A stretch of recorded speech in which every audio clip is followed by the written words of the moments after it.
Programa Invista Aprendendo com Quem Faz está de volta falando hoje com o Dr. Nelson Alexandre da Silva Filho, que é conselheiro seccional da seção São Paulo, é também presidente da Comissão de Cidadania, fez o projeto OAB Vai à Escola, que é de âmbito nacional. Ele foi inclusive aceito para várias secretarias de educação para fazer parte do currículo dos alunos. É presidente, atualmente também reconduzido ao cargo, presidente do Tribunal de Ética e Disciplina da 19ª turma do Estado de São Paulo. Então, doutor Nelson, falávamos aí sobre as dificuldades, sobre o Nelsinho, né, que deu aí o seu testemunho das dificuldades que passa, mas é possível vencê-las. E um dos caminhos para esse país, felizmente nós sabemos, não sei se estamos praticando, mas é a educação. Educação. Né? E eu gostaria de falar um pouco do seu trabalho, né? Além de você ainda ser um advogado atuante, você milita em qual área? Eu milito na área civil, trabalho com indenizações e na área trabalhista. Essas são as duas áreas que eu desenvolvo. Muito bem. E desses projetos, nós falávamos da sua atuação. Além de participar da OAB, tem um trabalho em várias outras entidades e é difícil o tempo para o Nelson Alexandre, né? Não para o doutor Nelson, advogado, né?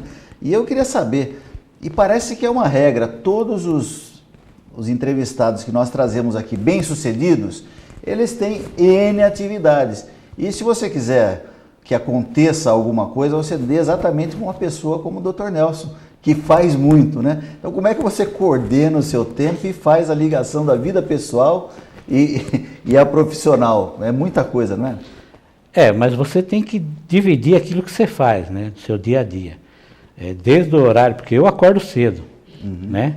Eu, 5h30, 6 horas, eu já estou fazendo caminhada na rua. Eu e o meu cachorro, nós andamos aí para cima e para baixo. Andamos 4 quilômetros. Quer dizer, a partir dali eu já começo a trabalhar.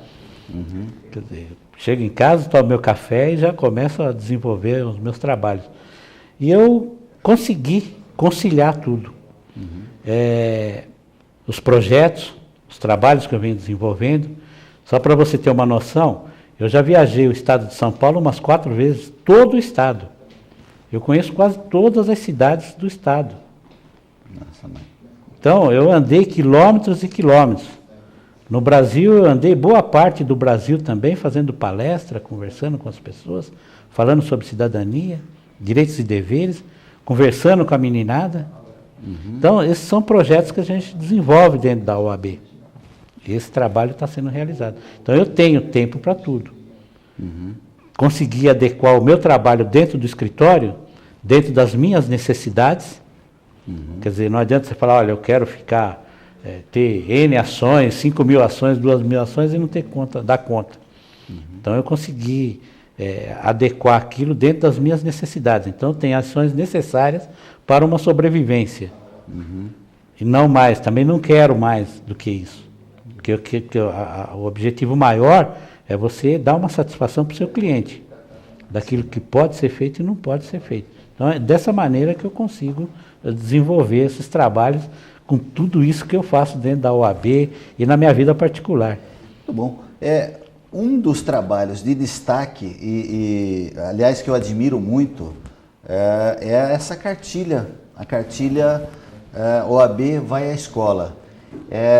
Como ela faz parte já até da grade curricular de algumas escolas, eu queria desenvolver um pouco o assunto sobre qual a importância de uma cartilha dessa.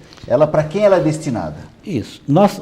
Essa cartilha, a época que eu fazia faculdade, veio na minha mente que nós deveríamos, como advogado, levar alguma coisa para a sociedade, principalmente para os jovens, adolescentes.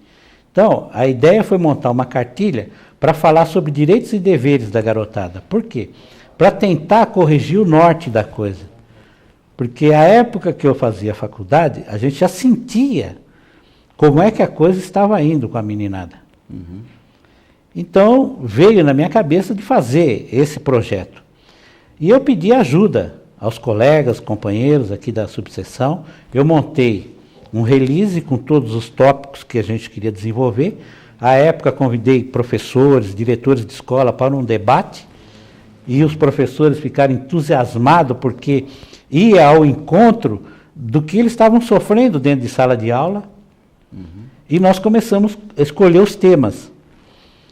Mas eu falei assim, olha, acho que é melhor a gente ir na base para saber o que a meninada quer conversar com os advogados. E eu ia de escola em escola, bater um papo na hora do intervalo, para não incomodar no dia a dia das aulas, para saber o que a meninada gostaria de conversar com os advogados. Gostaria de receber um esclarecimento. E olha, para minha surpresa, você tem aí roubo e furto, drogas, aborto, empregada doméstica. Quantas e quantas jovens adolescentes que eu conversava no pátio e ela falava assim, ai doutor, eu tenho uma amiga que ela é empregada doméstica e ela queria saber se ela tem direito do fundo de garantia. Se ela tem direito à hora extra. Eu sabia que não era amiga dela, era ela que estava com aquele problema. Sim. E isso nós temos milhares e milhares e milhões de alunos no país que são empregados domésticos. Quer dizer, não é nenhum desdouro ser empregado doméstico, porque toda a profissão é nobre. Mas elas sentiam necessidade de ouvir os seus direitos. E disso eu ia fazendo as anotações. Aí saíram os temas que nós temos na cartilha, trouxe para dentro da subseção aqui de Osasco e comecei a distribuir para os colegas especializados na área para montar um release sobre a matéria. Eles montaram, aí veio a parte mais difícil do projeto. Você transformar a linguagem técnica para uma linguagem usual, corriqueira do dia a dia. Porque o advogado está acostumado a pegar termos técnicos e desenvolver. Sim. Ele conversa com uma pessoa, conversa quase em termos técnicos. Mas e a meninada, como é que ia entender? Então nós começamos, porque teve até juiz que colaborou, promotores que colaboraram para escrever os textos. Então, eles têm uns termos técnicos colocando, quer dizer, não adianta eu chegar para o aluno, dentro de uma sala de aula que eu vou fazer uma palestra e começar. Logicamente que, evidentemente, segundo os fatos preponderantes, os casos, o menino vai olhar e falar, nossa, que coisa complicada, esse cara veio trazer para nós. Então, nós transformamos isso e levamos numas 10 vezes, em 5, 6 escolas, para ver se a meninada entendia o que a gente estava escrevendo. Quer dizer, enxugamos bem o texto e deu origem a essa cartilha. Doutor Nelson, nós vamos fazer um pequeno intervalo, vamos voltar no próximo bloco falando ainda da cartilha OAB Vai à Escola. Não saia daí, o Invista volta já já.